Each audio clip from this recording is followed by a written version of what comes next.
Eh bien, tout d'abord, je vous remercie tous et je vous salue en cette journée un peu pluvieuse et vous remercie de participer à notre vidéoconférence donc sur la colocation en région bruxelloise et qui va être présentée par Nicolas Bernard. Peut-être tout d'abord rappeler que ceci est organisé par l'association Habitat et Participation. Et donc, Habitat et Participation est une association qui existe depuis plus de 35 ans et qui s'intéresse bien sûr à l'habitat groupé. Et donc, vous pouvez trouver au sein de notre équipe une série de personnes qui peuvent concrètement vous aider à faire du montage de projets d'habitat groupé. Et des tas d'activités sont d'ailleurs organisées très régulièrement par notre association. Voilà, alors peut-être simplement d'entrée de jeu, dire que les termes colocation et habitat groupé ne sont pas des synonymes stricto sensu et qu'effectivement, on peut faire de la colocation sans que ce soit de l'habitat groupé ou de l'habitat groupé sans que ce soit de la colocation, mais que parfois, finalement, au fil du temps, ou parfois même d'emblée, des personnes qui désirent faire de la colocation, eh bien, petit à petit, désirent aussi d'être dans un projet commun, communautaire, avec des valeurs, des visions partagées, voire une charte. Et donc, effectivement, à partir de là, ça semblait tout à fait logique de parler de colocation dans ce cycle webinaire consacré à l'habitat groupé. Vous dire aussi que suite à ce confinement qui dure, nous avons eu l'occasion, Habitat et Participation, de recueillir une série de témoignages, que ce soit sur des personnes en habitat groupé ou en colocation, qui nous ont dit que malgré toutes les difficultés rencontrées, eh bien, le fait de vivre ensemble cette période difficile, eh bien, ça les aidait justement à tenir le coup. Vous dire bien sûr que c'est un phénomène en explosion, le phénomène de la colocation, bien sûr pour des raisons financières, bien sûr principalement en milieu urbain, mais pas que. Je n'ai d'ailleurs pas les chiffres sur Bruxelles, peut-être Nicolas les as-tu, pourras-tu nous les donner tout à l'heure, mais donc ça semblait dès lors très intéressant de pouvoir parler de tout cela. Et nous avons aussi des collègues qui désiraient, dans un terme relativement court, dans les mois à venir, pouvoir construire ce qu'on appelle le pacte de colocation, peut-être avec certains d'entre vous, de manière justement à ce que ce pacte ne soit pas non plus, comme peut-être, Nicolas, tu vas l'expliquer, une possible peau de banane où on pourrait être requalifié au statut de cohabitant parce qu'on aurait montré noir sur blanc qu'effectivement, grâce à ce pacte de colocation, malheureusement, on ne peut plus bénéficier du statut isolé. Voilà, je m'arrête là. Je vous souhaite une excellente conférence et je te remercie, Nicolas, d'être là une fois de plus aujourd'hui avec nous. Voilà, merci Pascal. Merci à tous pour votre présence. En effet, Pascal a bien introduit le sujet. Et c'est vrai que c'est un sujet double hein, aujourd'hui, c'est colocation en lien avec la cohabitation, c'est-à-dire la cohabitation au sens des allocations sociales. Et donc, il y a une double pertinence, me semble-t-il, à ce sujet. D'abord, c'est de voir ce qu'il y a dans cette boîte noire de la colocation et puis voir second enjeu, voir quelles sont les incidences pratiques potentielles sur le plan des allocations sociales. Et c'est vrai que la colocation s'impose de plus en plus en région bruxelloise. Les derniers chiffres montrent qu'il y a 11-12% de locataires qui sont en fait des colocataires. Et c'est un chiffre qui est en croissance. Et comme l'a suggéré Pascal, à l'occasion du confinement, eh bien, on considérait que la bulle, cette fameuse bulle qui vient de s'élargir, mais cette fameuse bulle au sein de laquelle, là, on ne devait pas respecter des règles de distanciation sociale, eh bien, cette fameuse bulle, au-delà de la famille nucléaire classique, pouvait s'incarner dans la colocation elle-même. C'est dire si cette colocation a pris la place quelque part dans certains cas de la famille telle qu'on la connaît. Alors, je le dis de suite, et Pascal l'a aussi suggéré dans son introduction, la colocation, c'est un terme qui est neutre, qui est asexué en quelque sorte sous l'angle du projet social. C'est simplement la colocation, un véhicule juridique qui ne dit rien des valeurs que portent éventuellement ses membres. La colocation, c'est juste un contrat de bail signé par plusieurs locataires, tout simplement. Alors, il y a une double actualité qui renforce la justification d'aborder ce thème aujourd'hui. La première actualité, c'est que la colocation est devenue une matière régionale. Jusqu'alors, c'était réglé par le fédéral et c'était très imparfaitement réglé par le fédéral. Mais maintenant, c'est une matière régionale avec une réglementation propre à Bruxelles, dans le détail de laquelle il convient d'y aller. Et le second enjeu lié aux allocations sociales, c'est que on a récemment également 2 arrêts de la Cour de cassation qui vont quelque part faire taire les polémiques et, on l'espère, figer la matière pour l'avenir. Voilà pour l'introduction.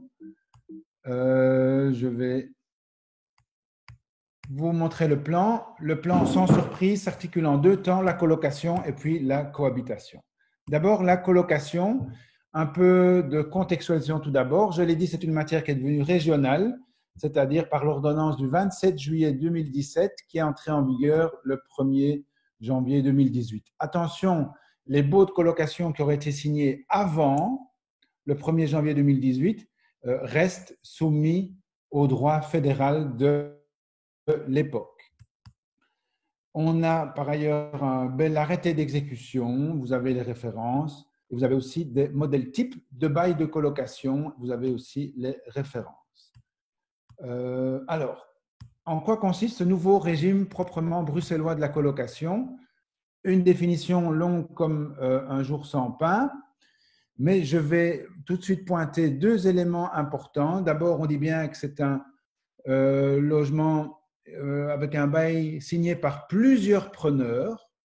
Donc, on dit bien plusieurs preneurs. Donc, si vous avez dans un logement collectif plusieurs baux signés par plusieurs locataires à chaque fois, ce ne sont pas des baux de colocation. La colocation, indépendamment du type de bâti, du type de bien, la colocation, je l'ai dit d'emblée, c'est un véhicule juridique, c'est un contrat qui a comme particularité d'avoir plusieurs signataires locataires.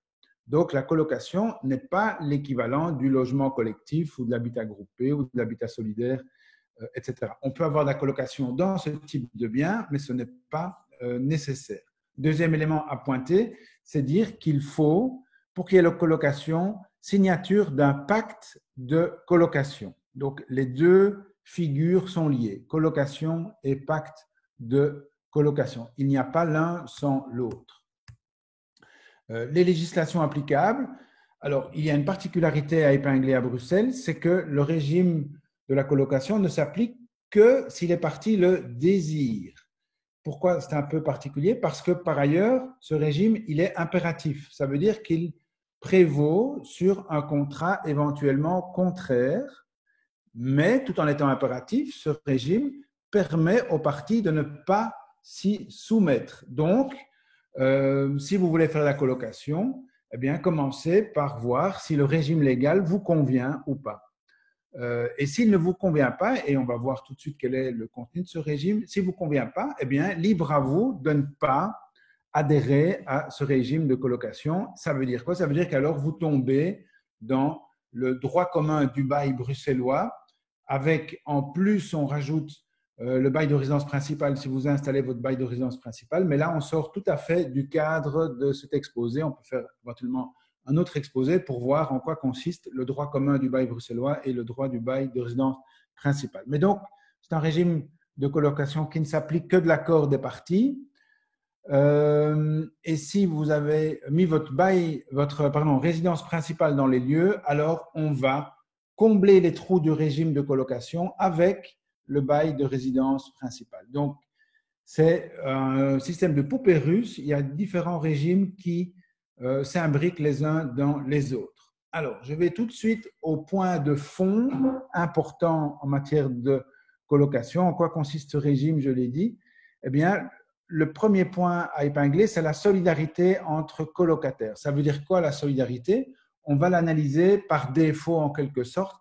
Quand il n'y a pas de solidarité, que se passe-t-il? La dette se divise.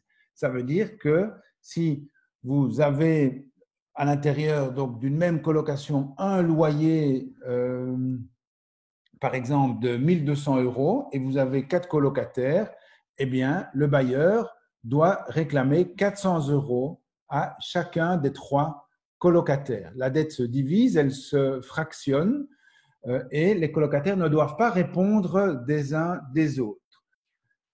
C'était le régime précédent qui s'appliquait. Maintenant, dans le système bruxellois, on a mis un terme à ce régime de division. C'est la solidarité qui s'applique. Ça veut dire que chacun des colocataires doit répondre de l'entièreté de la dette vis-à-vis du bailleur. Et ce n'est que dans un second temps que le colocataire qui aurait acquitté pour les autres l'entièreté de la dette, ce n'est que alors, dans un second temps, que ce colocataire-là doit aller poursuivre ses consorts, comme on dit, poursuivre les autres colocataires pour que ceux-ci payent leur part respective de loyer.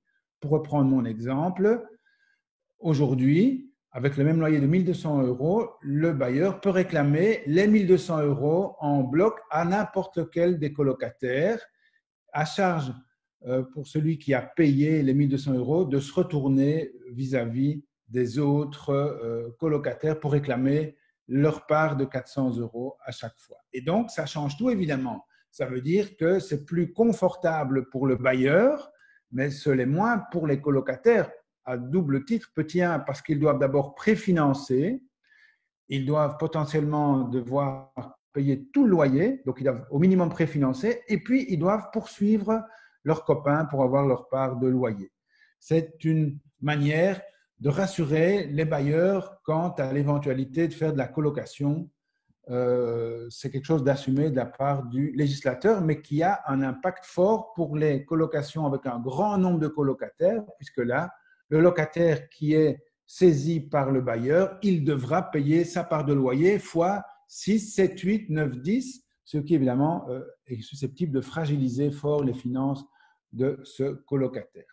Deuxième point important de fond épinglé, c'est ce qui concerne la résiliation anticipée. Point qui posait problème auparavant, puisque, je schématise, auparavant, je vous l'ai dit, le régime de la division prévalait, mais par contrat, les parties pouvaient quand même décider de faire de la solidarité.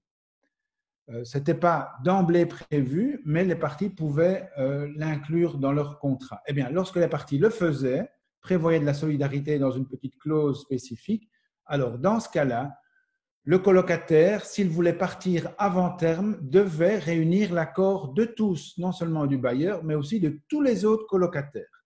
Et évidemment, personne ne voyait d'un œil favorable le départ anticipé d'un colocataire, parce que ça faisait un débiteur en moins en quelque sorte, ça faisait une tête en moins entre lesquelles on pouvait diviser le loyer. Donc, on avait une espèce de coalition objective d'intérêt entre le bailleur et les autres colocataires pour refuser le départ du colocataire, ce qui induisait des paralysies dans la colocation ou alors des sous-locations illégales, etc. Et donc, il y avait un vrai problème qui a été réglé par le législateur d'aujourd'hui, qui a permis la résiliation anticipée non seulement dans le chef du bailleur, mais je ne vais pas détailler ça, mais aussi dans le chef du colocataire, moyennant une batterie de conditions, au premier rang desquelles on a donné un congé de 2 mois. Donc, il faut prévenir 2 mois à l'avance. Et puis, il faut aussi, pour le colocataire désireux de partir, trouver un remplaçant.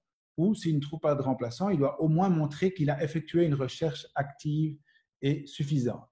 Est-ce que ça suffit? Non, même s'il trouve un remplaçant, il faut encore que ce remplaçant présente des indices de solvabilité.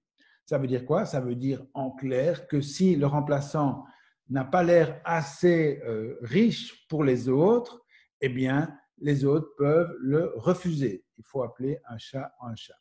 Alors, ce qui est un peu bizarre, c'est que dans le même temps, le Code bruxellois du logement dit qu'on ne peut pas refuser des locataires sur base de leur fortune. Là, quelque part, il y a un porte-à-faux avec cette règle anti-discrimination, mais soit.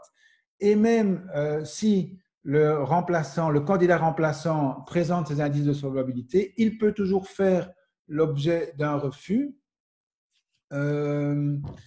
pour de justes et raisonnables motifs. Ne me demandez pas ce que ça recouvre, le législateur ne le dit pas. Alors, j'ose espérer que ça ne recouvre pas une simple inimitié personnelle parce qu'ils se sont disputés par ailleurs dans une autre vie, l'un a pris la petite copine de l'autre, le petit copain. Tout ça est très flou et tout ça, en tout cas, prête le flanc surtout à des violations de la loi antidiscrimination, mais soit. Alors, quand bien même le colocataire en partance n'aurait pas satisfait à ces obligations-là, eh bien, il lui reste une porte de secours d'ordre pécuniaire en quelque sorte, puisqu'il peut toujours partir en serrant les dents et en acceptant d'être tenu solidairement 6 mois après l'expiration de son congé. Donc, l'argent, en quelque sorte, permet de passer outre le refus des consorts, si tant est qu'on soit prêt à payer encore pendant 6 mois sa part de loyer.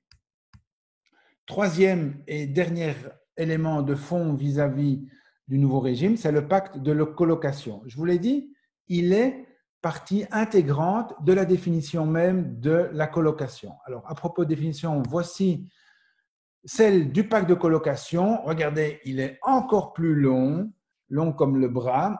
Je ne vais évidemment pas rentrer dans le détail, mais sa longueur, évidemment, est déjà un indice de sa lourdeur, puisque dans la définition, on indique tous les points qui doivent être réglés par le pacte de colocation. Ce qui m'amène, au fond, à m'interroger sur l'utilité de ce pacte de colocation. À quoi ça sert cet instrument-là? Eh bien, c'est un document, un contrat qui est signé uniquement par les colocataires, pas par le bailleur, et qui va régler leur vie en commun.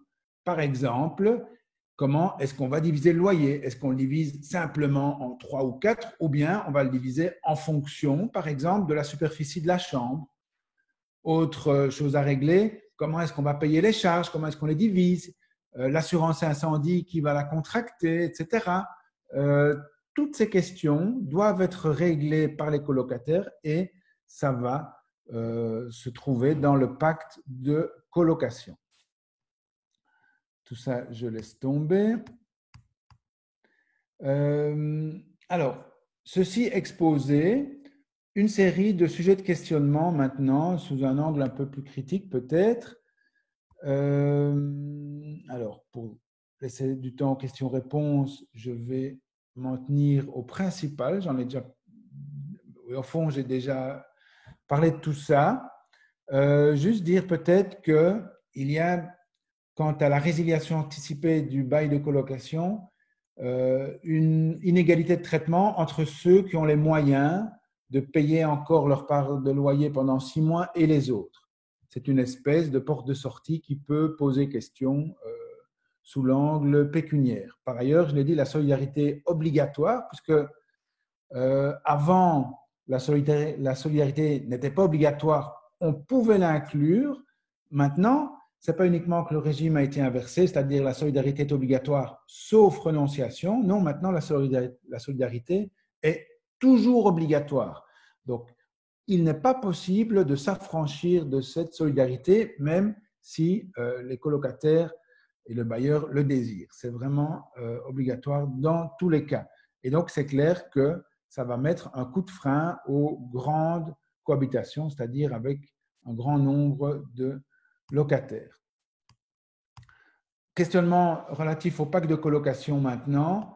Juste un mot, dire qu'il ne doit pas être enregistré. Le bail, de manière générale, doit être enregistré, mais le pacte n'est pas un bail. Le pacte n'a pas comme objet de mettre un logement à disposition de certaines personnes. Non, ça, ce n'est pas évidemment le pouvoir des colocataires. Le pacte n'est pas un bail. Il sert, entre guillemets, uniquement à régler le vivre ensemble au sein même de la colocation. Le risque pour le taux isolé, j'en parlerai plus longuement tantôt. Peut-être, dernière chose à dire, c'est le modèle type. On a un modèle type de bail de résidence principale, de droit commun du bail, de bail de colocation, mais on n'a pas de modèle type de pacte de colocation. Ça, c'est vraiment un manque qui a été comblé en région wallonne, par exemple. En région wallonne, on a un beau modèle type de pacte, mais on n'en a pas à Bruxelles. Or, c'est capital d'avoir ce pacte parce que c'est petit 1 obligatoire et petit 2, c'est relativement nouveau. Certes, ça existait déjà, mais à titre un peu informel. Habitat et Participation, ils connaissent depuis longtemps ce pacte puisqu'ils conseillent des colocations depuis de nombreuses années et donc ça faisait partie de leur conseil. Mais au-delà de ce cercle-là, le pacte de colocation n'est pas encore très, très connu et malheureusement, on n'a pas de pacte pour guider les colocataires. Alors, seconde partie de l'exposé, je l'ai dit, ce sera la cohabitation. Pourquoi? Parce que le lien, il est évident.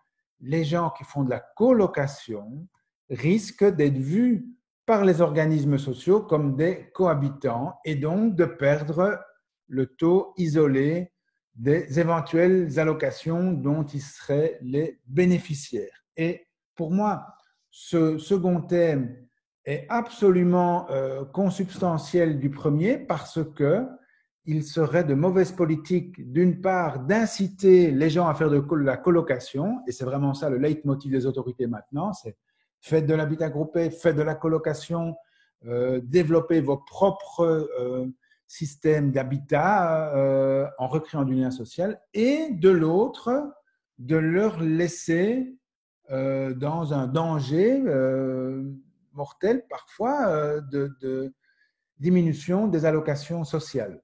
Je crois qu'il faut faire preuve de cohérence de la part des autorités. Si on promeut un mode d'habitat, il faut s'assurer que des effets pervers ne vont pas y être associés. Alors, les autorités ne le font pas suffisamment, donc il est de mon devoir de mettre en garde avec une série de dangers, mais aussi pour ne pas être négatif ou sombre, de voir aussi quels sont les trucs et astuces pour éviter les dangers. Les juristes se doivent d'être créatifs et pas uniquement descriptifs. Alors, tout d'abord, en matière de cohabitation, dire qu'une série de fantasmes sont véhiculés et il faut les tuer. Comment? En revenant tout simplement au droit et en allant voir ce que recouvre exactement la cohabitation. Parce qu'on entend tout et n'importe quoi. La cohabitation, c'est assez facile. On a des législations qui le disent. Par exemple, celle sur le revenu d'intégration sociale dit que la cohabitation, c'est quoi? Eh bien, c'est exactement ce qu'on voit là. Il faut entendre par cohabitation le fait que les personnes vivent sous le même toit et règlent principalement en commun des questions ménagères. Ça, c'est la cohabitation. Pour le RIS. Pour le chômage, c'est quasi la même chose. Donc, souvent, on dit que le droit, ce sont des couches de lasagne superposées. C'est vrai, mais là, par exception, au moins, on a deux couches fusionnées. La définition du chômage, enfin, de la cohabitation pour le chômage et le revenu d'intégration sociale, c'est quasi la même. Mais ce n'est pas la même, par exemple, que celle pour la grappa, qui n'est pas qu'un alcool italien traître de fin de repas, qui est aussi l'acronyme de la garantie de revenus aux personnes âgées, qui est un petit peu le complément de pension pour les personnes âgées, où là, on voit que la matrice de la définition, ce n'est pas la vie sous le même toit et le partage des questions ménagères, c'est le partage d'une même résidence principale. Et on verra tantôt les implications délétères de cette définition. Mais on a aussi une autre définition pour l'allocation handicapée, une autre aussi pour la mutuelle. Je ne rentre pas dans les détails. Ce qui compte ici, c'est de voir ce que la jurisprudence a décidé par rapport à cette définition un petit peu laconique de la cohabitation. Et donc, la jurisprudence est venue mettre de la chair, en quelque sorte, autour du squelette que représente la définition. Alors, premier enseignement jurisprudentiel, c'est de dire que, et je vais ici me centrer sur le revenu d'intégration sociale et le chômage, dire que les deux conditions en question, c'est-à-dire la vie sous le même toit et le règlement en commun des questions ménagères, ces conditions sont cumulatives. Et donc, ce n'est pas l'une ou l'autre, c'est l'une et l'autre. Et vous allez le voir, tous les enseignements jurisprudentiels concourent au fond à freiner la collation trop rapide du statut cohabitant. Donc, toutes ces conditions sont au fond plutôt bénéfiques, tous ces enseignements sont bénéfiques aux colocataires cohabitants. Et donc, voilà le premier enseignement. Second enseignement, à propos de la vie sous le même toit, ça veut dire quoi vivre sous le même toit? Est-ce que, par exemple, partager simplement la cuisine, c'est vivre sous le même toit? La jurisprudence a dit non. Pourquoi? Parce que la cuisine, par exemple, n'est pas un espace de vie suffisamment signifiant. Il faut que l'espace de vie partagé soit porteur de sens, porteur de signification et plus précisément atteste d'une volonté un petit peu établie, intégrée, forte, de vivre ensemble. Or, la jurisprudence a dit simplement partager la cuisine n'est pas indicatif d'une volonté de vivre ensemble de manière un petit peu structurée, intégrée, etc. Même chose pour le séjour, même chose pour les sanitaires. Le partage de ces espaces-là ne peut pas être considéré comme un indice décisif de cohabitation. Alors, vous allez me dire, mais lesquels espaces alors sont porteurs de tels indices? Eh bien, par exemple, la chambre,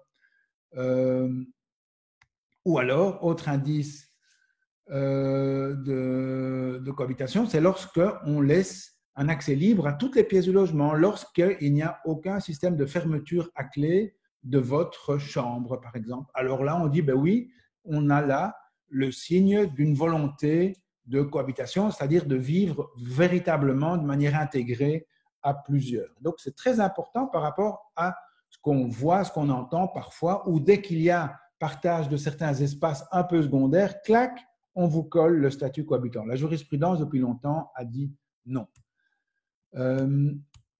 Troisième registre d'enseignement jurisprudentiel qui ont trait cela à la seconde condition pour la cohabitation, c'est-à-dire le règlement en commun des questions ménagères. Ça veut dire quoi? Eh bien, ça veut dire trois choses, dit la jurisprudence. D'abord, et je vais commencer tout de suite par la seconde, ça veut dire partage des frais.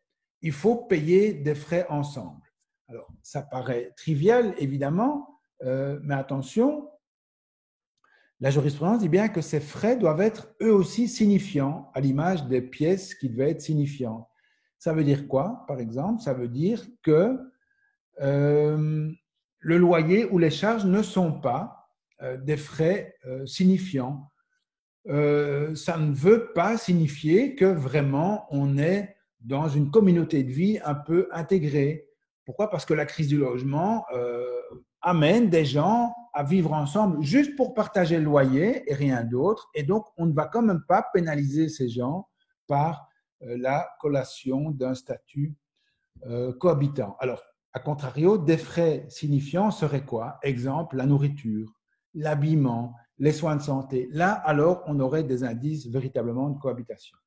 Et ce qui est important avec cette idée de frais, c'est que ça nous amène à la philosophie ultime de la cohabitation. Parce que même si, évidemment, quand on en subit la rigueur, surtout si c'est injustifié, on a tendance à la décrier, mais à la base, il y avait du sens. Ça veut dire quoi, ce sens? Ça veut dire que si des gens, par le fait d'habiter ensemble, font des économies d'échelle substantielles, alors peut-être que, je me mets dans la tête du législateur de l'époque, peut-être qu'il est justifié alors de leur raboter une partie des allocations sociales. Alors, cette philosophie pouvait se comprendre à l'époque, et ça explique pourquoi maintenant on a le taux cohabitant, mais ce qui est clair maintenant, c'est qu'on considère que cette philosophie va évidemment influencer de manière beaucoup trop forte des choix de l'être humain, des droits humains, de décider avec qui on habite,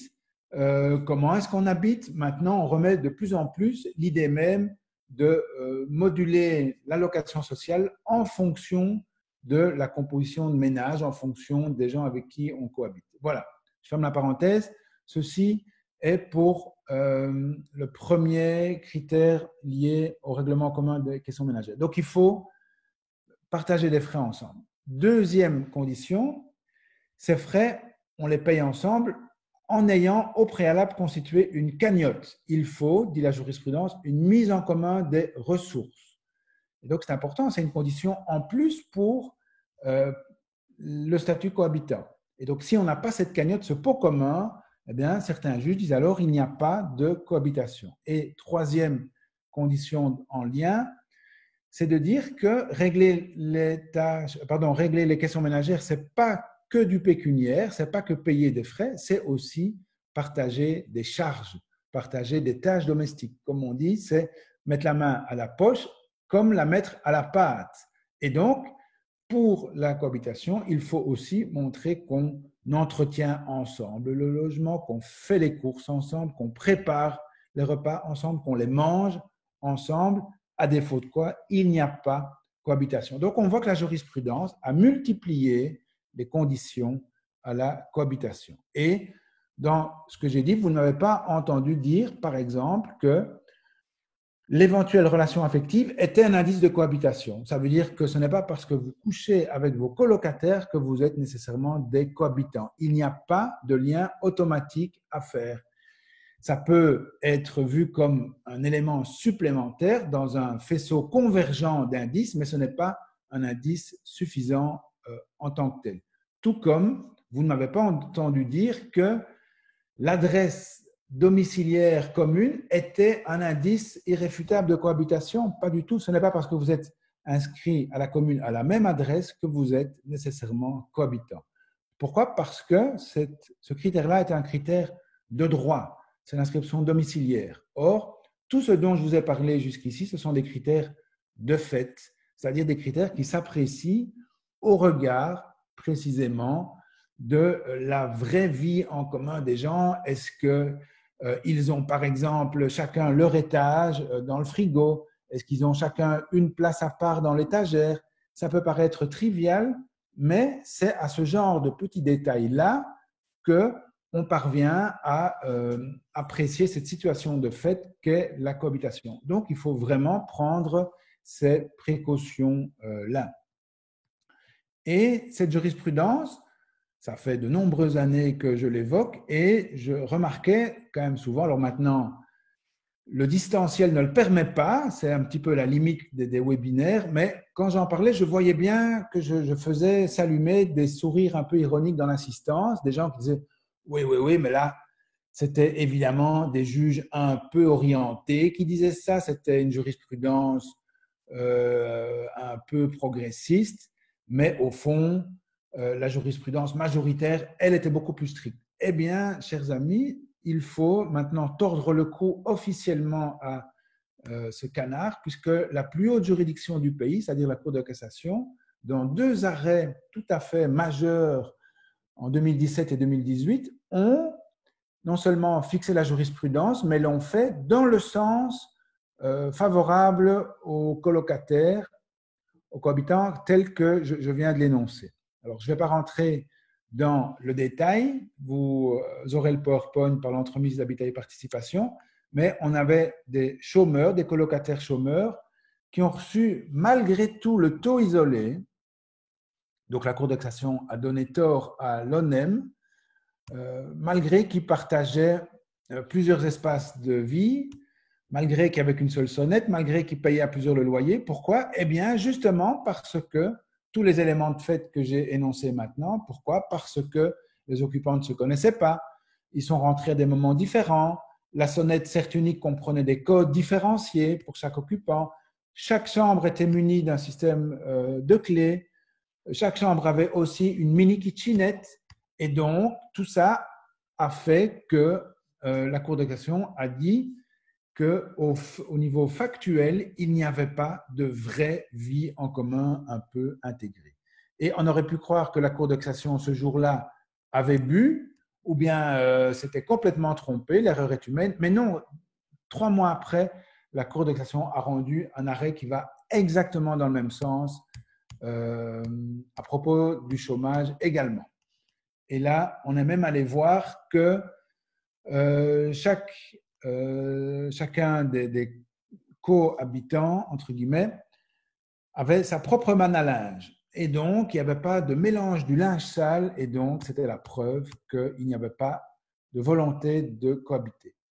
Donc, j'aurais envie de m'arrêter là, mais je ne peux pas le faire. Pourquoi? Parce que, malheureusement, certains organismes sociaux continuent à mal appliquer la jurisprudence, à mal appliquer la loi et à continuer à coller le statut cohabitant à des gens qui ne remplissent pas, qui ne sont pas dans les critères stricts et cumulatifs de la cohabitation.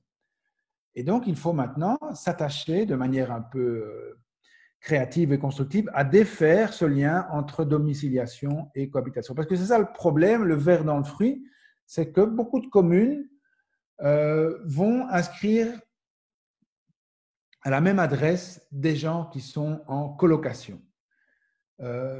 Alors, normalement, je ne devrais pas non plus en parler en ce qui concerne le chômage et le revenu d'intégration sociale, puisque, je vous l'ai dit, la domiciliation administrative n'est pas un critère de domiciliation. Ce l'est pour la GRAPA, mais ce n'est pas le cas pour le chômage et le RIS. Malheureusement, vous connaissez peut-être des cas, il y a encore beaucoup trop de communes qui tirent un résultat mécanique de la simple demande d'inscription domiciliaire, résultat mécanique, boum, on les met dans la même composition de ménage. Et premier problème administratif, et de là, un second problème va découler, c'est qu'alors l'ONEM, par exemple, ou le revenu, ou le CPS, pour le revenu d'intégration sociale, ils vont, plutôt que de faire l'examen factuel un peu poussé, je le concède, et plutôt que de faire cet examen factuel, eh bien, l'ONEM ou le CPS va dire, même domiciliation administrative, eh bien, hop, statut cohabitant. Il y a là donc un double problème administratif en cascade qui va faire que le statut cohabitant sera donné. Et donc, on va voir comment on peut défaire ce lien fatal et en tout cas illégal entre domiciliation et cohabitation. Et donc là, je reprends rapidement le comportement des communes. Donc, le premier stade du mauvais usage administratif, les communes, elles n'ont pas le choix. Elles doivent profiter de l'inscription domiciliaire pour mettre les gens dans une composition de ménage. Donc, vous êtes tous domiciliés quelque part, vous demandez à la commune de venir, elle vient, elle opère un contact avec vous, normalement un contact visuel, elle doit voir si vous êtes là. Et puis, alors c'est peut-être invisible pour vous, mais la commune le fait, elle en profite pour vous mettre dans une composition de ménage. Et parfois, l'agent de quartier qui vient concrètement opérer le contact visuel, l'agent de quartier ne le dit pas. Mais il regarde un petit peu, s'il voit qu'il y a déjà quelqu'un d'inscrit à cette adresse et qu'il n'y a qu'une seule sonnette, une seule boîte aux lettres, l'agent de quartier, sans rien vous dire, qu'est-ce qu'il fait? Il va vous mettre dans la même composition de ménage que la personne qui est déjà domiciliée là. Et ça veut dire quoi concrètement? Ça veut dire que l'agent de quartier va mettre sur sa petite fiche, il va mettre TI 141. Ça veut dire quoi? TI, c'est type d'information. Il y a une nomenclature stricte qui est imposée par l'État fédéral. C'est une matière fédérale, la domiciliation. Et bon, on va mettre que la personne qui demande la domiciliation, elle est dans un TI 141, c'est-à-dire qu'elle est membre du ménage préexistant. Et ça, l'agent, il ne va pas vous le dire, il va encore moins faire sa petite enquête, boum, ça va aller vite, il va peut-être faire du chiffre par ailleurs, il doit se dépêcher. Et ça, c'est catastrophique parce que l'ONEM ou le CPS va tirer argument de ce TI 141 pour vous donner un statut cohabitant. Et donc, quelles sont les parades par rapport à ce comportement délétère? C'est de dire à l'agent de quartier, monsieur l'agent de quartier, je le sais bien, vous allez me mettre dans une composition de ménage. Eh bien, je veux un TI 140 et pas le TI 141. Le TI 140, c'est quoi? C'est le TI, en quelque sorte, du ménage isolé, du célibataire, ou alors c'est le ménage de la famille à laquelle personne ne vient se greffer. Et avant, on disait chef de ménage, mais cette expression, évidemment beaucoup trop patriarcale et sexiste, a disparu, tout comme l'expression bon père de famille, elle a disparu, en tout cas dans certaines législations. Maintenant, on dit personne de référence du ménage. C'est moins parlant, mais c'est plus neutre. Donc voilà, réclamer un TI 140. Ça veut dire quoi? Ça veut dire, certes, il y a d'autres personnes que moi dans le bien, mais nous ne sommes pas à verser dans la même composition de ménage. Alors vous allez me dire, mais quel est alors le critère pour savoir est-ce qu'on est dans un TI 140 ou 141? Eh bien, là, le pouvoir fédéral a donné, dans ce qu'on appelle les instructions générales, une espèce de circulaire ministérielle. Et alors, elles se mettent à jour très régulièrement et il faut vérifier qu'il n'y a pas une dernière version, mais ça se met à jour, mais 99% des instructions générales restent identiques et en tout cas, tout ce qui concerne la domiciliation reste identique. Mais la dernière version, sauf erreur, c'est celle-ci. La définition de la personne de référence du ménage, je ne vais pas vous la lire, mais il y a un problème, c'est qu'elle est moins favorable que la définition de la loi sur la cohabitation et encore moins favorable que la jurisprudence. Et en clair, il faut, pour avoir un TI 141, oui, 141 ou 140, en tout cas pour être personne isolée, il faut montrer qu'on a des factures séparées, il faut montrer qu'il y a cuisine ou salle de bain séparées.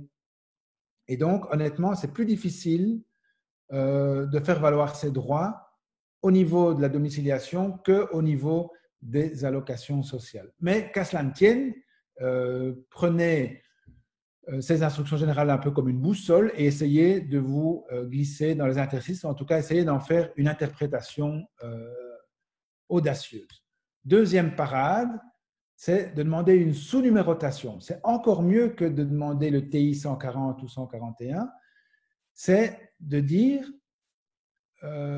on est peut-être tous, et je vais prendre mon adresse, au 15 place des Chasseurs Ardennais, mais puisque nous ne formons pas un même ménage, pour marquer le coup, on veut des numéros séparés. Il y en aura un qui aura le 15, un autre le 15A, le troisième un 15B, 15C, et de la sorte, il n'y a plus aucune équivoque pour les allocations sociales. C'est une pratique qui existe depuis un certain temps, qui est même coulée dans certains règlements. Et par exemple, celui de la ville de Charleroi, plus grosse ville de Wallonie, on envisage l'hypothèse de la sous-numérotation. Autre exemple pour faire bonne figure, à Bruxelles aussi, à Poekelberg par exemple. Et le fédéral le prévoit aussi dans certains cas. Troisième parade, c'est montrer que votre logement est particulier. Ça veut dire quoi?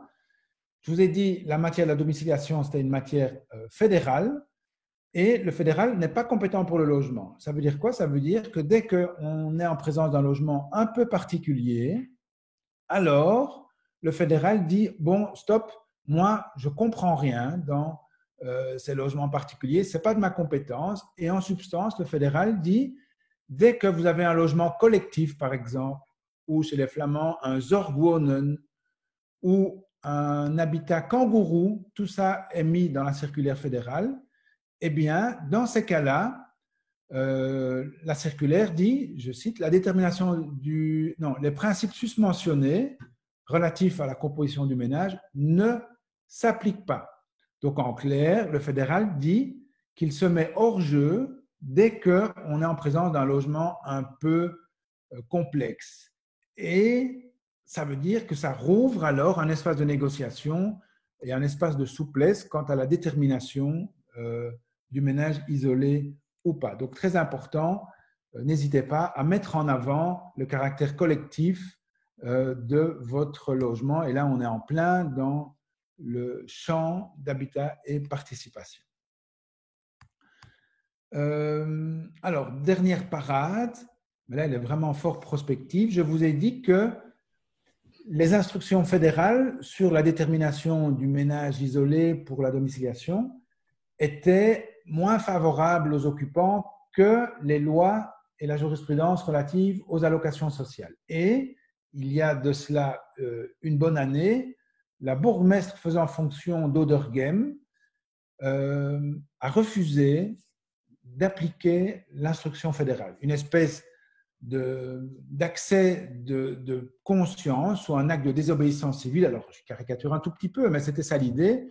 La bourgmestre s'est dit, il y a là un hiatus qui est devenu patent entre les instructions fédérales et la jurisprudence sur les allocations sociales.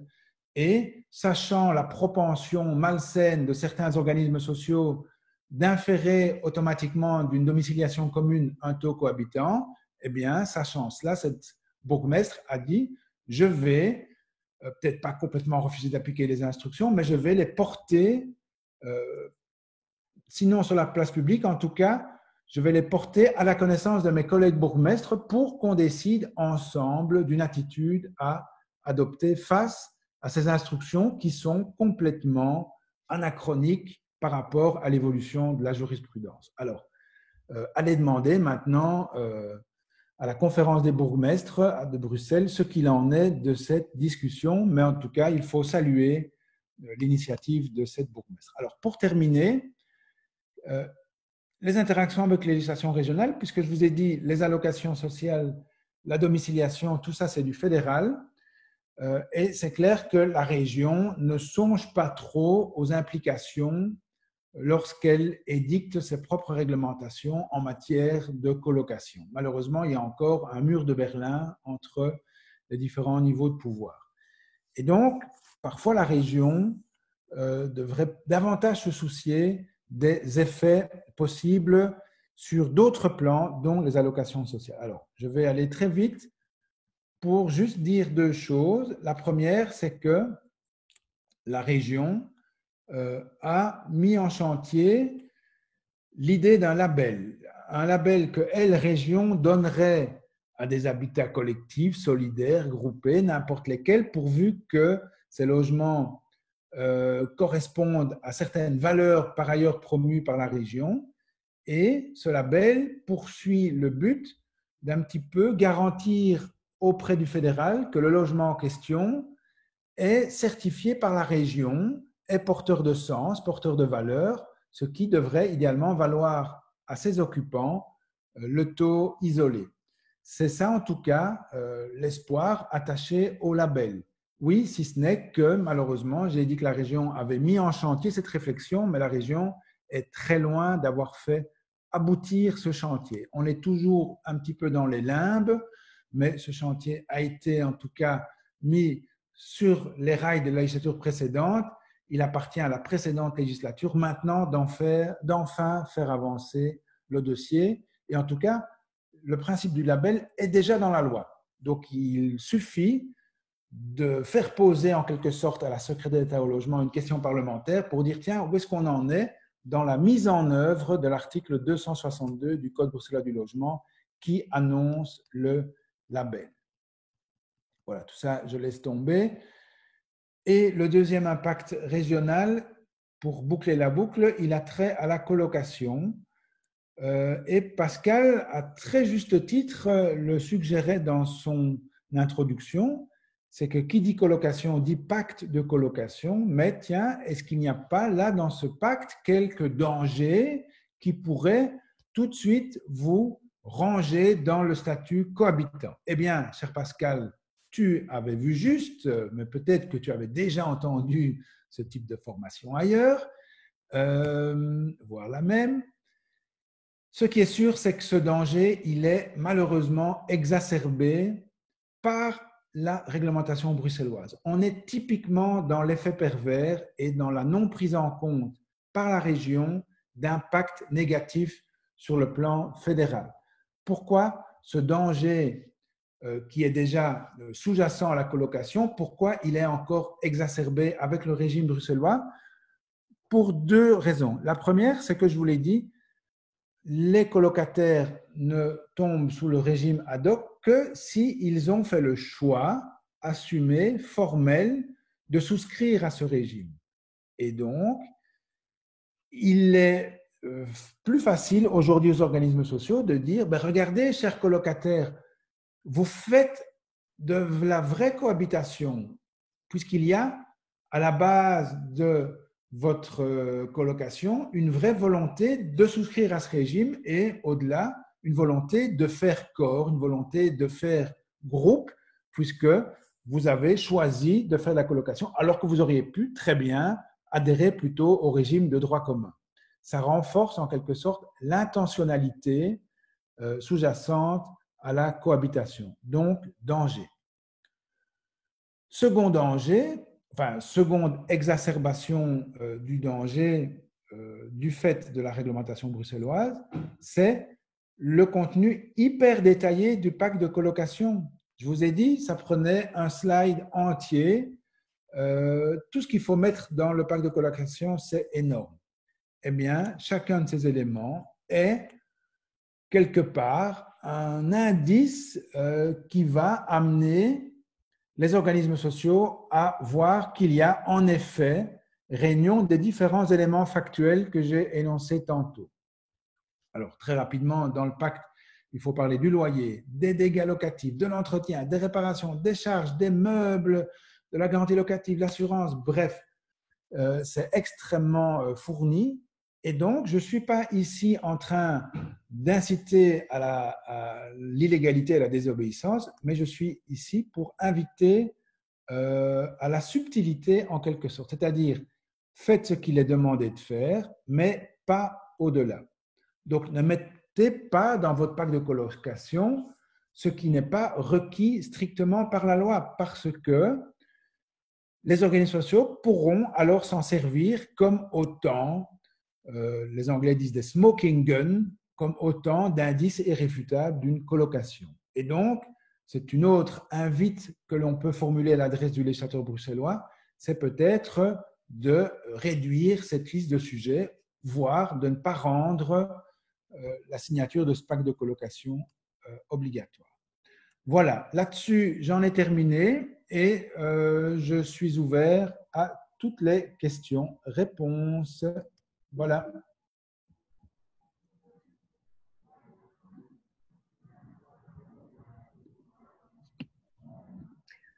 Voilà. Un grand merci, Nicolas, pour tout ça. Donc, ce que je retiendrai, c'est qu'il est moins dangereux de coucher avec ses colocataires que de faire la lessive ensemble et que la mésentente est un très bon point. Voilà, exactement. Voilà. Alors, peut-être ici, on a déjà quelques personnes qui se sont proposées pour des questions. Donc, d'abord, il y avait Candice qui avait une question, mais je ne sais pas, Madame, si vous avez encore toujours cette question, étant donné, me semble-t-il, que Nicolas Bernard a déjà pas mal parlé du lien entre colocation et statut d'isolé. Donc, faites-moi signe si vous voulez encore prendre la parole et alors vous débranchez votre micro. Sinon, je passe à la personne suivante. Oui, en fait, on avait cette question, on a eu quelques réponses en effet, mais ici on se retrouve vraiment dans la situation pratique où on demande le revenu d'intégration sociale, puisque conséquence crise du Covid-19, et on se retrouve avec une des colocataires qui ne touche que le revenu d'intégration sociale en tant que cohabitante, parce qu'ils ont fait le raccourci domiciliation égale statut de cohabitant. Une fois que c'est enclenché, comment on fait, entre guillemets, pour revenir en arrière et pour faire valoir ses droits? Est-ce que le mieux, c'est quoi? C'est d'envoyer un mail en faisant référence à ces arrêts de la Cour de cassation ou, bref, voilà. Comment sortir de cet écueil-là? Voilà. Très bonne question, parce que ce n'est pas parce que le droit est clair qu'il ne faut pas se battre pour le faire respecter. Il y a deux voies procédurales différentes, une voie administrative et une voie judiciaire. La voie administrative, c'est aller à la commune et faire ce qu'on appelle une demande en rectification de composition de ménage. Donc, je reprends les termes, demande en rectification de composition de ménage. Et là, alors, c'est une demande qui n'est pas très formelle, hein, mais il faut la faire auprès de la commune et la commune fera son enquête, etc. Ça a peut-être l'avantage d'être plus rapide que l'autre voie, qui est la voie judiciaire, où là, ce n'est pas la commune, évidemment, qu'on va saisir, c'est le juge. On va auprès du tribunal de travail et on va dire qu'il y a eu mauvaise application de la part le RIS, hein, vous m'avez dit, de la part du CPS, mauvaise application de la loi sur le droit à l'intégration sociale. Et là, alors, s'enclenche un procès classique avec évidemment la difficulté, et c'est ça la double peine en quelque sorte des cohabitants qui sont injustement traités par les organismes sociaux, c'est que non seulement ils n'ont pas le taux isolé, mais qu'en plus ils doivent apporter la preuve. C'est ça le problème, c'est que la charge probatoire repose sur leurs épaules. Et donc, c'est à eux à montrer que non, ils ne sont pas cohabitants, qu'il y a la jurisprudence de la Cour de cassation, que la loi dit ça. Et donc, c'est toujours moins confortable d'être demandeur dans une action en justice que défendeur. Maintenant, d'un autre côté, si on ne se bat pas, fût-ce jusque dans les prétoires, alors là, c'est sûr qu'on va se faire marcher sur les pieds. À un moment donné, quand il y a un nombre critique de mésinterprétations de la loi, alors il faut faire ce qu'on appelle des causes significatives, regrouper un peu ces actions et aller devant les tribunaux. Je dis regroupés au sens symbolique, hein. Chaque action doit être individuelle, mais on a des associations, des ASBL dont c'est l'objet et qui peuvent organiser ce regroupement et aider ces actions en justice. Mais parfois, quand il n'y a pas d'autre solution, l'action en justice doit s'envisager. Merci Nicolas. Alors nous avons Béné, excusez-moi, c'est ce que je vois à l'écran, c'est votre diminutif, donc qui a une question plus en lien sur l'articulation des niveaux de pouvoir. Vous voulez que je parle? Oui, bonjour. Il y a une phrase qui est passée et je voulais la comprendre dans le bon sens. Vous avez dit l'inscription du domicile est du ressort du fédéral et par contre, les organismes sociaux sont du ressort régional. Est-ce que c'est dans ce sens-là que vous l'avez dit? Non, je vais reprendre.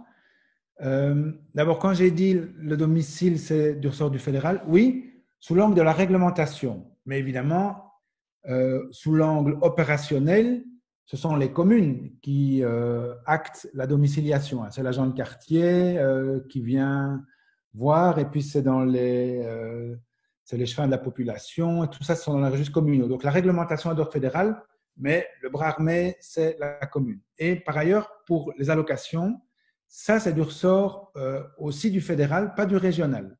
Je ne crois pas avoir dit du régional, et si c'est le cas, évidemment, c'est une erreur, mais je suis quasi sûr de ne pas l'avoir dit. Par contre, le régional, lui, est compétent pour le logement. Donc, on a en quelque sorte une dichotomie de compétences.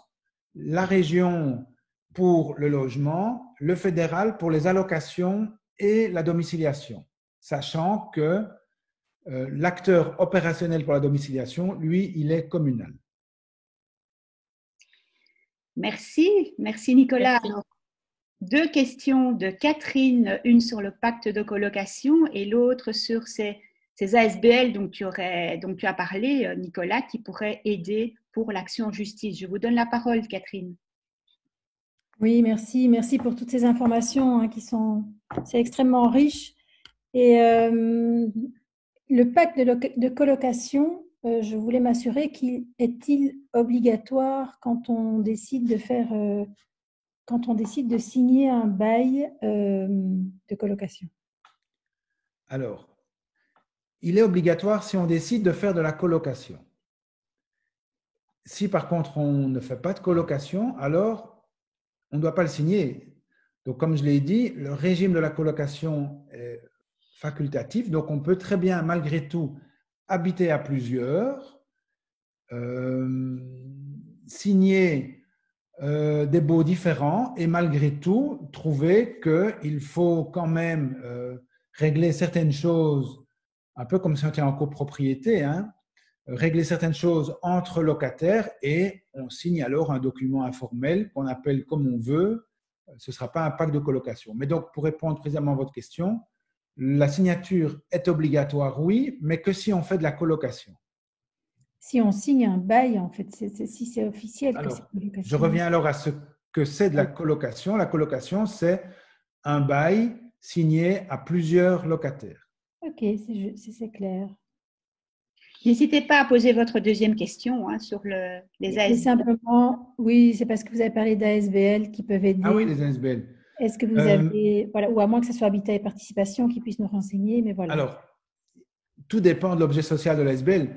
Moi, je suis attaché notamment au Rassemblement bruxellois pour le droit à l'habitat et je sais que pour certaines causes, eh bien, ils peuvent éventuellement aider un justiciable dans l'introduction de son action en justice. Alors attention, ce n'est pas l'ASBL qui va agir à la place du justiciable. L'ASBL n'a pas, comme on dit, intérêt à agir, mais l'ASBL peut offrir un soutien pécuniaire et, alors je ne vais pas rentrer trop dans le détail de l'organisation interne du RBDH, mais il y a une petite enveloppe budgétaire qui peut éventuellement servir à ça. Et moi, je suis juriste et je suis profondément attaché à l'idée de l'évolution de la loi grâce aux juges. C'est parfois la jurisprudence qui va faire prendre conscience au législateur de l'inadaptation de sa loi Et donc,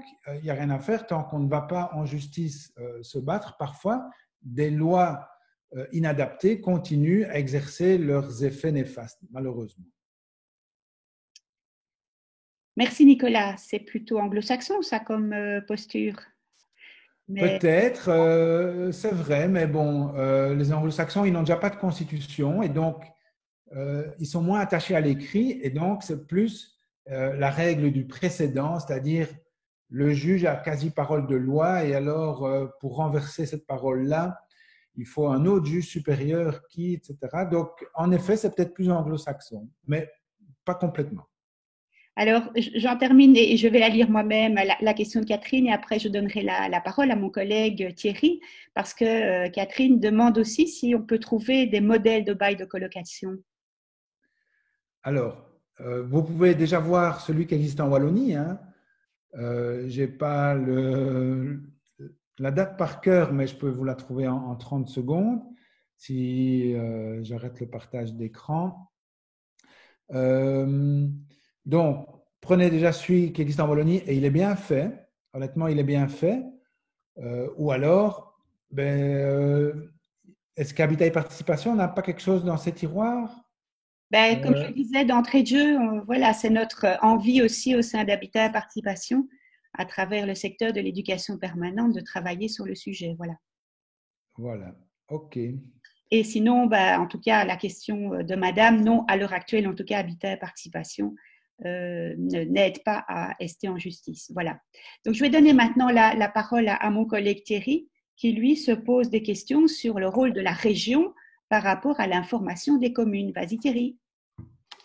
Oui, cher Nicolas, je vais te poser évidemment une question qui concerne peut-être plutôt la région wallonne, mais qui est, à mon sens, tout à fait applicable à la région bruxelloise aussi.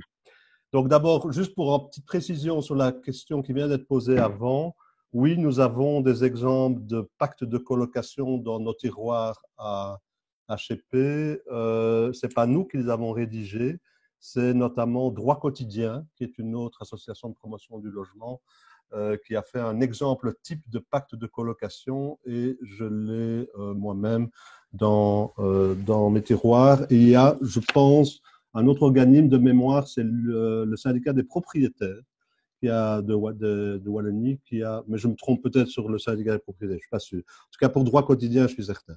Donc ça, vous pouvez nous renvoyer un mail et on se fera un plaisir de vous envoyer des exemples types. Alors, les questions à Nicolas.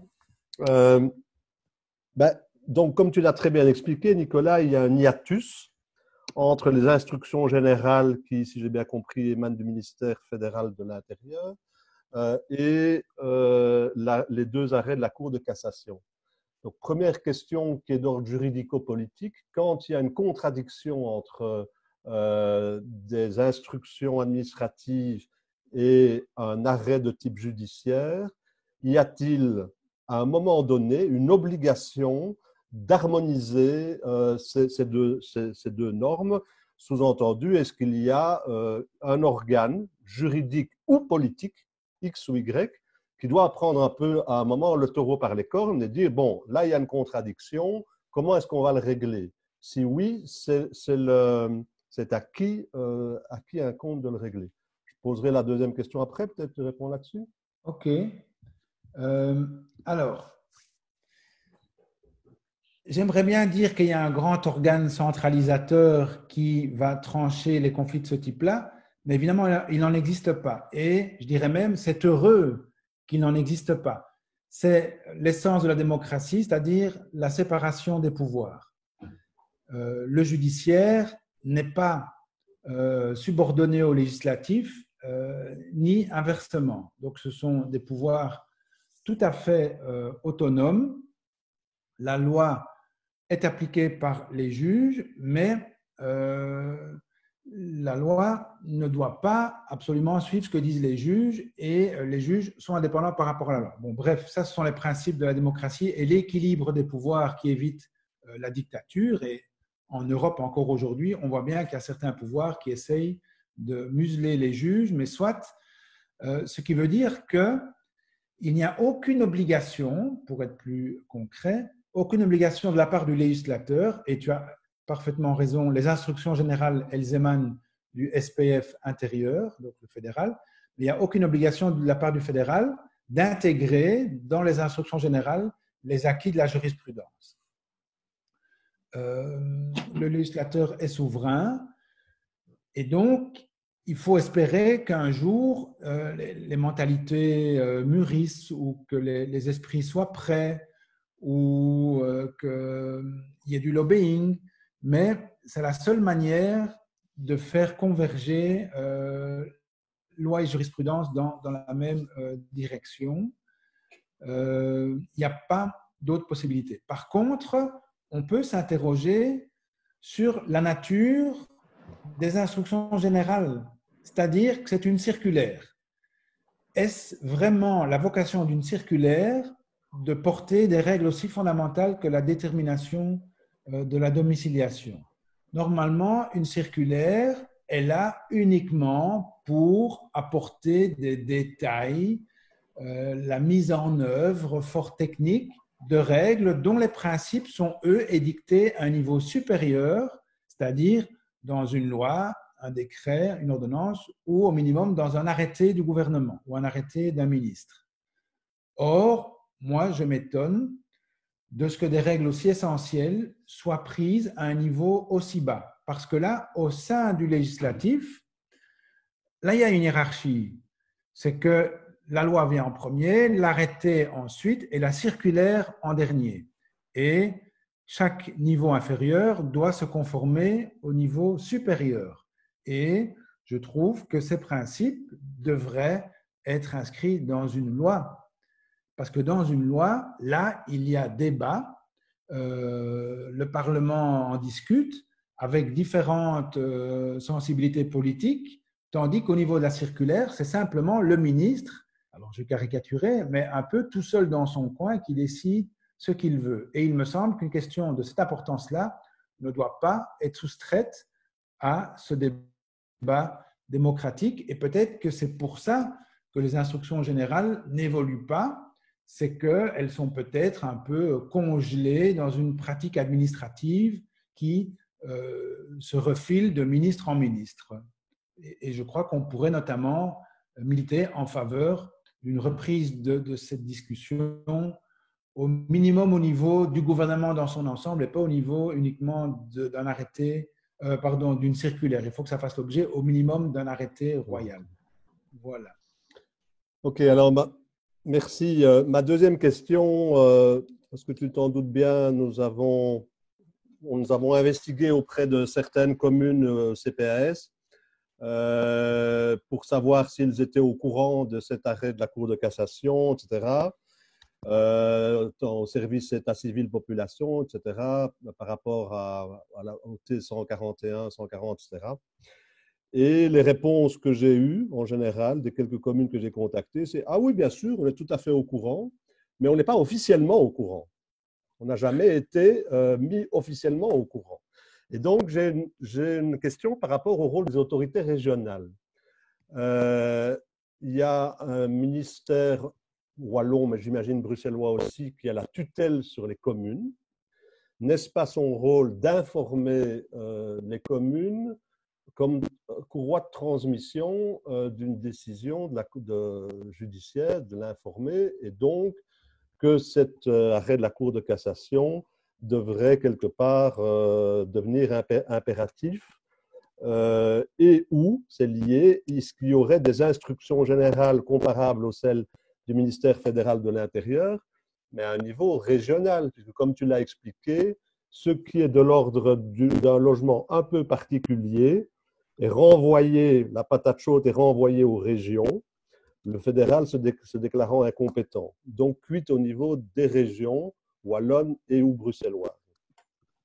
Voilà, mais de nouveau, je salue la pertinence de ta question, hein, parce que c'est un réel problème. Parfois, les communes oublient qu'elles ne sont qu'un pouvoir déconcentré, comme on dit, c'est-à-dire elles ne sont pas, contrairement aux régions, des pouvoirs souverains.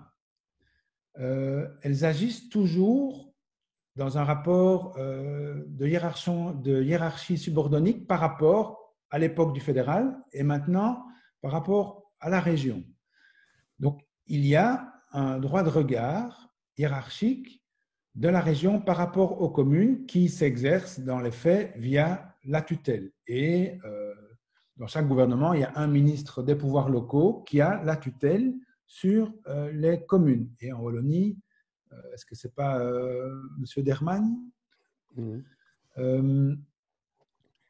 Et donc, il appartient à ce ministre de s'assurer que les régions fassent une correcte application des différentes réglementations auxquelles elles sont soumises, même si ces réglementations ne sont pas du ressort de la région. Donc, la tutelle régionale, elle est globale, elle ne se limite pas uniquement à la vérification du respect des règles régionales. Donc, même si la règle en la matière pour la domiciliation, c'est une règle fédérale, la région doit aussi s'assurer que la commune respecte ce prescrit. Mais le problème, il n'est peut-être pas tant dans le respect du prescrit que dans le contenu même des instructions générales. Je vous l'ai dit, les instructions générales, elles requièrent, pour avoir une inscription 140, d'avoir salle de bain et cuisine séparées ou avoir des factures séparées. Et ça, c'est le contenu même qui est vraiment en porte-à-faux par rapport à la jurisprudence sur les allocations sociales. Ce n'est pas uniquement un problème de tutelle, c'est un problème aussi de contenu. Et donc, il faudrait que le ministre fédéral de l'Intérieur, enfin, corrige cette circulaire qui est inadaptée. Et, comme je l'ai dit aussi, le problème, il n'est pas uniquement à situer dans le champ des communes ou du SPF intérieur vis-à-vis des instructions, il est aussi à pointer dans le chef des organismes sociaux. Je le répète, le CPS et l'ONEM ne sont pas censés prendre en compte la domiciliation. On peut régler cette question-là, mais il ne faut pas pour autant exonérer les organismes sociaux de leurs propres responsabilités. Elles doivent faire l'examen factuel que j'ai détaillé et ne pas aller au-delà. Et c'est d'autant plus coupable dans le chef du CPS que le CPS, il doit faire une enquête sociale. C'est-à-dire, il doit déjà aller sur le terrain, rencontrer les gens, voir où on vit, avant de se décider sur le taux isolé ou cohabitant. L'ONEM n'est pas obligé de le faire pour le chômage. Et là, on peut comprendre le raccourci, comme disait une intervenante, le raccourci, on peut le comprendre, pas le justifier, mais on peut comprendre que c'est une belle économie de temps.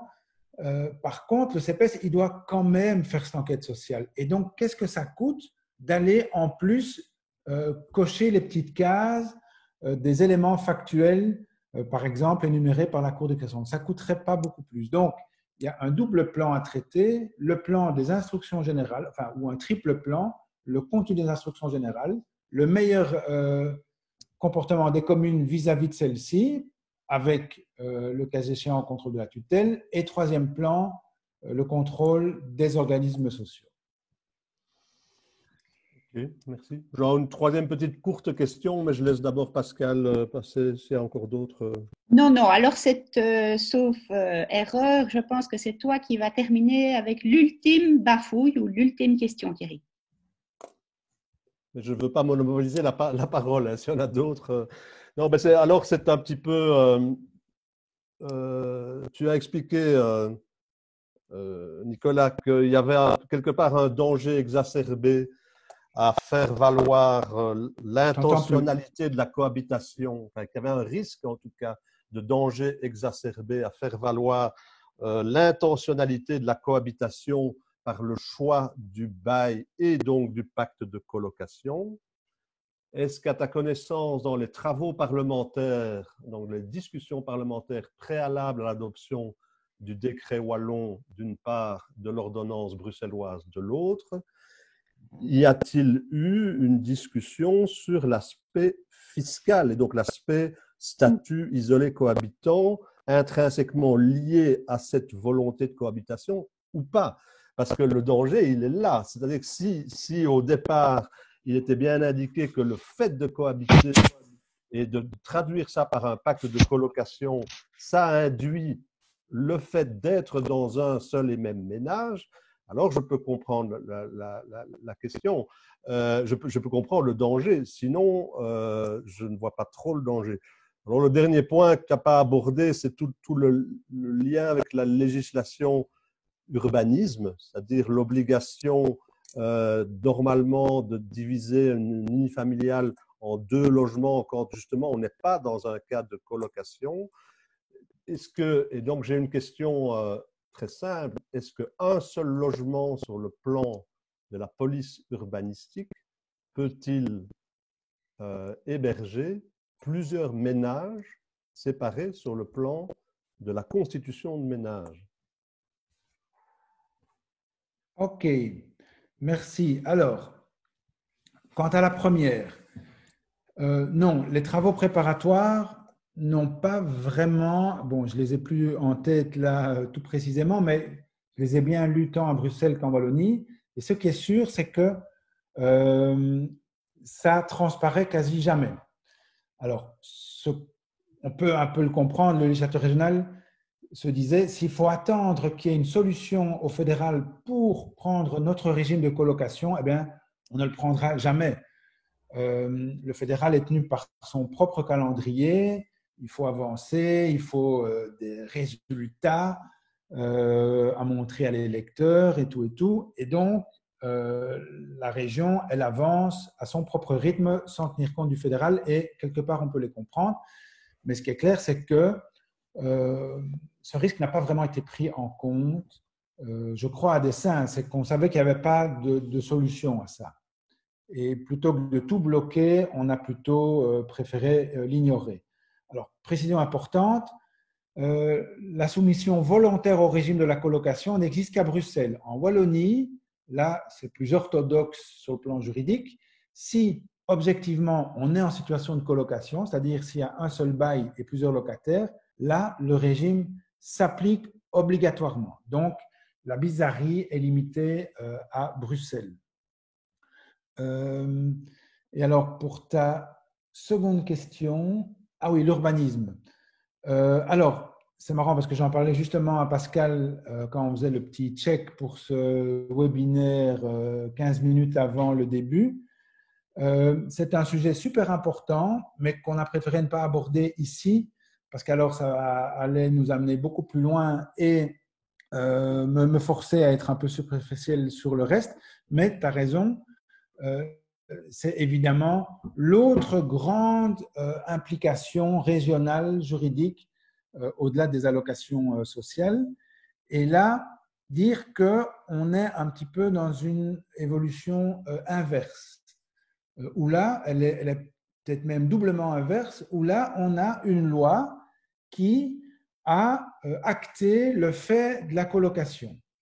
La figure colocative a été intégrée dans la loi, en l'espèce, tu le sais, c'est le Code de développement territorial, et le Code de développement territorial a intégré dans les actes assujettis à permis d'urbanisme, intégré l'idée de la colocation. Et pour faire bref, si vous faites de la colocation qui n'est pas d'étudiants, donc si ce n'est pas un code d'étudiants, si c'est de la colocation, ou bien si vous faites du kangourou, de l'habitat intergénérationnel, eh bien là, pour le code été, ça c'est la grande nouveauté, pour le code été, ce n'est pas considéré comme de la création d'un nouveau logement. Et comme tel, alors, il n'y a pas assujettissement à permis d'urbanisme. Pourquoi? Parce qu'on considère que ça reste le même logement, ça reste une espèce d'unité de vie homogène. Et pour alors tomber sous le coup du permis d'urbanisme, alors le code été le dit bien, il faut qu'il y ait création d'un nouvel ensemble, c'est-à-dire d'une nouvelle cuisine séparée, d'une nouvelle salle de bain. Il y a là vraiment une exigence de dédoublement matériel des différents éléments qui font qu'un logement est logement. Donc, une nouvelle cuisine, une nouvelle salle de bain, une nouvelle chambre. Et ce n'est qu'à cette condition-là qu'on considère qu'on est en présence d'un nouveau logement. A contrario, si on transforme simplement sur le plan du concept unifamilial en colocation, sur le plan du concept, c'est-à-dire sans changer les murs, sans recréer des nouvelles salles de bain, etc. Simplement, on lui donne une autre affectation intellectuelle, en quelque sorte, il y a des colocataires qui viennent plutôt qu'une famille. Eh bien, si c'est juste ça, ça ne requiert plus permis d'urbanisme. Et ça, c'est une avancée considérable, une facilitation considérable sur le plan urbanistique, mais qui n'existe qu'en Wallonie, pas à Bruxelles. Alors, pourquoi j'ai dit que c'était une évolution doublement inverse? Premièrement, inverse parce que là, on a l'intégration dans la loi de la colocation, dans la loi urbanistique, mais doublement inverse. Pourquoi? Parce que ça va dans le sens inverse de la facilitation de la colocation sur le plan des allocations sociales. Pourquoi? Parce que ce beau résultat urbanistique risque de se retourner pour les allocations sociales. Et pourquoi? Parce que sur le plan urbanistique, on dit qu'il ne faut pas de permis d'urbanisme parce qu'au fond, vous êtes toujours en unifamilial malgré que ce soit devenu une colocation. Eh bien, dire ça, ça va donner du grain à moudre aux organismes sociaux qui disent « Ah ben, regardez, vous avez une dispense de permis en Wallonie, bravo pour vous sur le plan de la dispense de permis, mais on vous l'a dispensé, le permis, parce que vous êtes censé être toujours une famille, vous êtes toujours dans une unifamiliale. Donc, chers amis, c'est un nouvel indice de ce que, bon, vous êtes des cohabitants. Et ça, cette belle évolution urbanistique risque d'exacerber, de renforcer encore plus le risque sur le plan des allocations sociales. Voilà. Alors, j'en profite pour dire que, en même temps, j'ai vite été prendre les références. La référence sur le modèle de pacte de colocation, c'est l'arrêté du gouvernement wallon du 28 juin 2018. Donc, 28 juin 2018, là-dedans, on a un modèle de pacte de colocation. La référence sur le fait que mettre une colocation dans une unifamiliale ne modifie pas la nature unifamiliale du bien de départ, c'est l'arrêt du Conseil d'État du 20 avril 2017. Et alors, il y a encore la référence dans le code été, mais ça, je ne l'ai pas sous les yeux, mais si je la trouve, je vous la donne très rapidement. Voilà. Mais merci Nicolas. Ce que tu viens de me dire m'aide beaucoup parce que, enfin, je le dis, j'en profite pour faire une petite annonce. Dans 15 jours, ce sera moi qui serai à ta place pour parler de l'aspect de la coloc plutôt en Wallonie, mais justement, je ne suis pas Nicolas Bernard et je ne vais évidemment pas faire moi un exposé à caractère juridique pur, et je comptais bien insister sur les aspects urbanistiques liés à la division ou pas d'un logement en plusieurs. Donc pour ceux que ça intéresse, ou là j'approfondirai plus les questions urbanistiques, ben rendez-vous le 19 juin pour le 4e, je crois, webinaire. Merci. D'abord, réactiver le son. Voilà, donc Thierry, tu m'ôtes les mots de la bouche, puisqu'effectivement, je voulais faire cette annonce-là. Dire aussi que beaucoup de personnes, Nicolas, te remercie. Je pense que c'est sans doute la partie la plus frustrante de ces webinaires, parce qu'on ne peut pas tous commencer à applaudir parce que la bande-son est univoque. Mais donc, voilà, grand merci à toi. Je pense que l'intérêt, en tout cas, de ce que tu nous apportes, c'est de pouvoir justement mixer toutes ces différentes législations et donc de nous faire comprendre finalement la complexité de toutes ces couches législatives par rapport à une problématique qui, a priori, pourrait paraître simple, qui est celle de la colocation. Et donc, du coup, j'en profite quand même encore pour faire une toute petite publicité. Donc, la semaine prochaine, webinaire prochain. Donc, ce sera sur ce qu'on appelle l'habitat solidaire inclusif. Donc, on y parlera plutôt de l'habitat, mais en lien avec le handicap et la santé mentale. Donc, l'habitat groupé, bien sûr, en lien avec le handicap et la santé mentale. Et dire que Nicolas est quelqu'un qui est très accessible, surtout quand on est en déconfinement. Il paraît qu'il se balade dans les cafés et qu'il est prêt aussi à répondre à vos questions quand vous en avez. Grand merci en tout cas à Nicolas pour ta disponibilité et on espère bien encore te réquisitionner pour d'autres. Oui, réquisitionne-moi. Avec plaisir. J'en profite pour dire que j'ai la référence du Code de développement territorial qui dit que, en clair, la colocation avec exempté de permis d'urbanisme, c'est l'article D4.4 alinéa 2. D4.4 alinéa 2, le premier 4 est en chiffre romain. Donc D4 chiffre romain, 4 alinéa 2 du Code de développement territorial. Voilà, ben, merci à tous. Merci pour l'invitation et à bientôt dans des périodes non confinées. Voilà. Ciao, ciao.